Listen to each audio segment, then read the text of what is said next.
Hello again everybody and welcome back to another bad movie review at the Unsavory Heroes, where we watch bad movies so you don't have to. I'm Thadaconda, and this week we just keep trucking along through the holiday season. We've already covered Black Friday, the day in which you purchase the presents, and we've already covered the man who dishes out those gifts with Santa. But what if there was some sort of weird hybrid where they combine two classical Christmas characters and form them into one? You can take the guy who creates the snow and the cold weather, and the man that you build up with the snow that he creates. With that, you get Jack Frost. And no, I'm not talking about the lovable little elf guy that works for Father Winter. I'm talking about the 1990s horror classic. Everything about this movie just screams low budget and straight to video. So join me and the rest of the gang as we take a look at the town of Snowman back in 1997 and build up our very own Jack Frost. We start with this odd voiceover of some girl with an annoyingly high-pitched voice asking her Uncle Henry to tell her a story. So the psychopath asks if she wants a happy story or a scary story. For some reason, she wants a scary happy story. The sick son of a bitch tells her the tale of a mass murderer, Jack Frost. To me, this is a very odd choice to begin this movie. The film is just shy of 90 minutes, yet they choose to have almost a 3-minute long voiceover to give you the background of the main antagonist. Well, obviously, this movie isn't meant to be taken seriously. I mean, come on, it's about a killer snowman. But if you're going to make any kind of movie, don't start it with a 3-minute VO. This movie could have been astronomically better if it would have just shown us the beginning of Jack Frost's story instead of telling us. This is a movie. Its purpose is to show you. A prisoner transport truck makes its way through a blizzard. Did no one check the weather report before these people took off in the truck? I realize this guy's due to be executed, but I'm pretty sure they could have delayed it maybe one more day to make sure he gets there safely and that there is no chance at having an accident. The driver and this other guy go into more exposition of how Jack Frost was captured. Because once again, the movie makes the mistake of telling us and not showing. Somehow Jack gets out of his restraints and kills his guard. How he did this, we don't know. The transport truck and a truck hauling some acid get into a head-on collision, sending the viewer into this maniacal spinning of the camera. The driver somehow survives this, and so does Jack, despite the fact he was thrown from the vehicle. Jack is about to kill the driver until the compression on the truck gets too high, exploding the acid all over the serial killer and melting him. This somehow allows him to become one with the snow, thus giving us our hysterical antagonist. We then meet Sheriff Sam, his wife Anne, and son Ryan. This is spliced together with Sam apprehending Jack, and then Jack leaving the courthouse after his sentencing. This is how the movie should have started. Started with how Sam apprehends Jack Frost, and then get to the truck accident. That way we don't have to settle for flashbacks or annoying voices during a voiceover. The driver tells his story to Agent Manners. What looks like the next day, little Ryan gives his dad some goop before he heads off to work. The sheriff goes to the Snowless Snowman competition, where we meet a few of the townsfolk, which includes Shannon Elizabeth in one of her first movie roles. We are then introduced to Paul, who keeps offering everything in his store at 20% off. Sam gets to the station and finds out someone died. We get to Old Man Harper's place, where it looks like he's been dead for a hell of a lot longer than overnight. I mean, just look at this guy. He's practically mummified. Sam freaks out and thinks it's Jack Frost that did the killing, so he gets on the horn with Manners, who reassures the sheriff that Jack is dead. Stone shows up out of nowhere and is all panicky. Back at Old Man Harper's, Doc Peters basically says the guy died in a strange way. Anne comes home and seems startled by a snowman. She gives Ryan some carrots and coal to complete the snowman. The townspeople are in a ruckus after receiving word about Old Man Harper, but Sam is trying to defuse the situation. Paul offers up 20% off of ammo in his store. I get the feeling that this town has definitely done something like this before. I mean, just look at Paul. He's ready at will to start giving away things for almost free at his store. Marla sprays Joe in the face with hairspray, and somehow he has no reaction to this. Little Ryan finally gets outside to dress up the snowman, and gets bullied by Billy. This kid has got some balls. He knows this is the sheriff's son, yet he openly bullies him in front of his own house. If you ask me, he kind of deserves what's coming. After knocking off the snowman's head, Billy gets knocked down and one of his friends cuts off his head with a sled. Jake is being distraught about his son's death and thinks Ryan killed Billy. And we get one of the most heartless responses in a situation like this. It couldn't have been a fight. Billy is 2 feet taller than Ryan. Not anymore, he ain't. I mean, really? The guy's son was just decapitated. He's grieving. And this is what you're gonna say to him in earshot? I didn't do it. This kid is going to need some major therapy. Later that night, Anne is getting her stew on. Whoa. There's still plenty of meat on that bone. Now you take this home, throw it in a pot, add some broth, a potato. Baby, you got a stew going. Her and Sam hear a rustling in the garbage outside. Check it out, you learn the Rakins are getting a lot bigger, huh? Turns out it was just Paul there to drop off some salt, as well as pitch 20% off more items at the store. Is this guy so desperate for business that he's offering a fifth off of everything in the store at every chance he gets? It seems like he's the only store in town. Jake is being an extreme asshole to his family and ridicules his daughter before she leaves her Tommy's. You're not going out with all that makeup on. But Dad!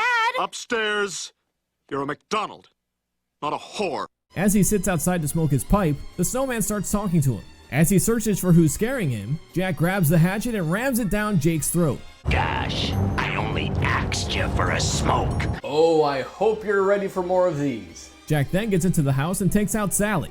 Paul shows up with some salt, sees the crime scene, and freaks the f*** out. I see nothing. Sam gets back to the office and sees it the full moon. Damn, now he has to worry about werewolves? Come to think of it, that'd actually be a pretty cool mashup movie. Evil snowmen, fighting off werewolves. I'd pay to watch that. Manners and Stone are waiting inside. The agent wants to take a look at Metzner's place. Stone announces that Jack has the ability to freeze and melt at will. Dr. Peters once again tells us how improbable it is for someone to have died the way they did. But more importantly, he hands Sam a backdoor key he found on Jake.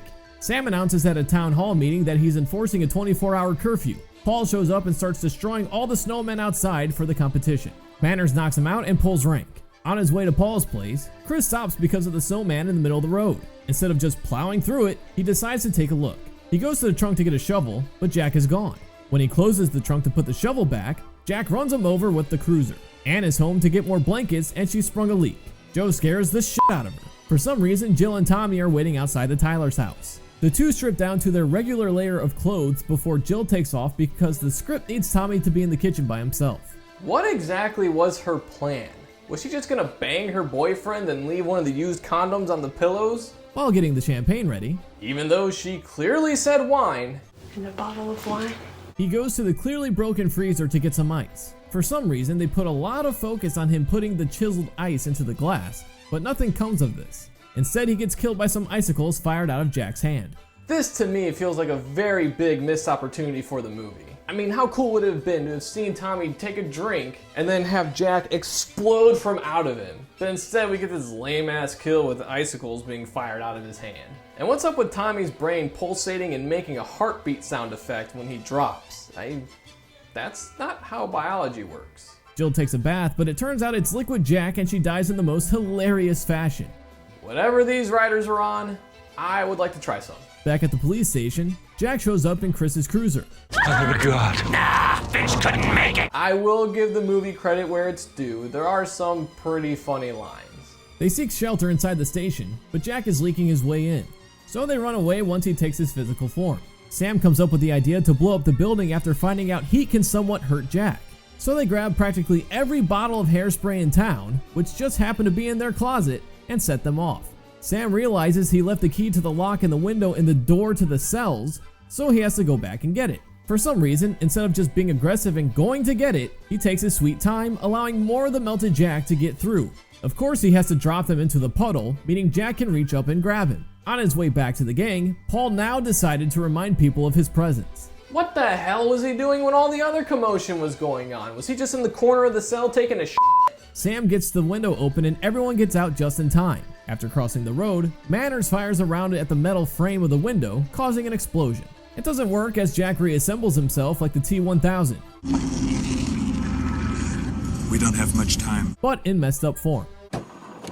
This means war! Marla decides to take Joe home and have some crazy sex after all the danger. Sam forces Stone to spill the beans on what's going on with Jack.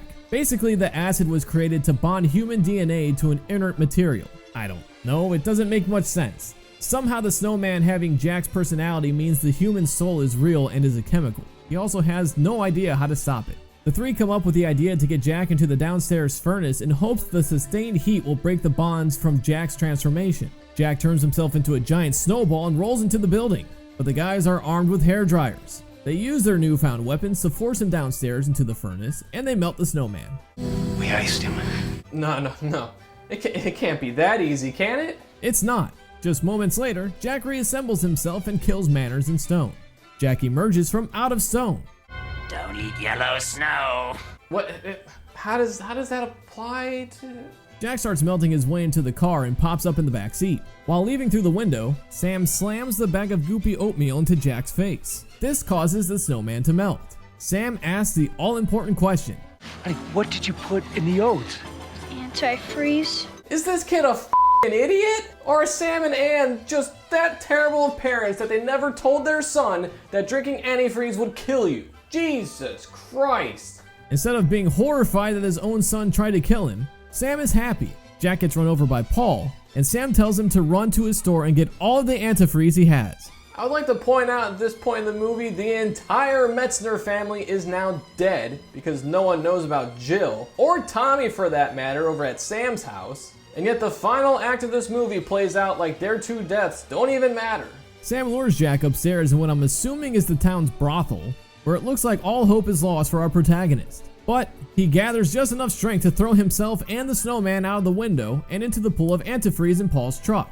This melts Jack and ends the night of horror. Actually, there's still one piece left as Ryan picks up a severed arm and gets strangled. Sam grabs his son and gives him an antifreeze baptism, and gives her husband a kiss. This whole family is going to need immediate medical attention. Sam has a gaping hole in his chest that is now filled with antifreeze. He just dunked his son's head into a pool of the substance, so his lungs are probably filled with it. And Anne just kissed Sam, meaning she now has poison all over her lips. Where is the nearest medical facility? The town pours Jack into the antifreeze buckets and buries them just before the federal agents arrive. Our movie ends with the liquid glowing and bubbling in its grave.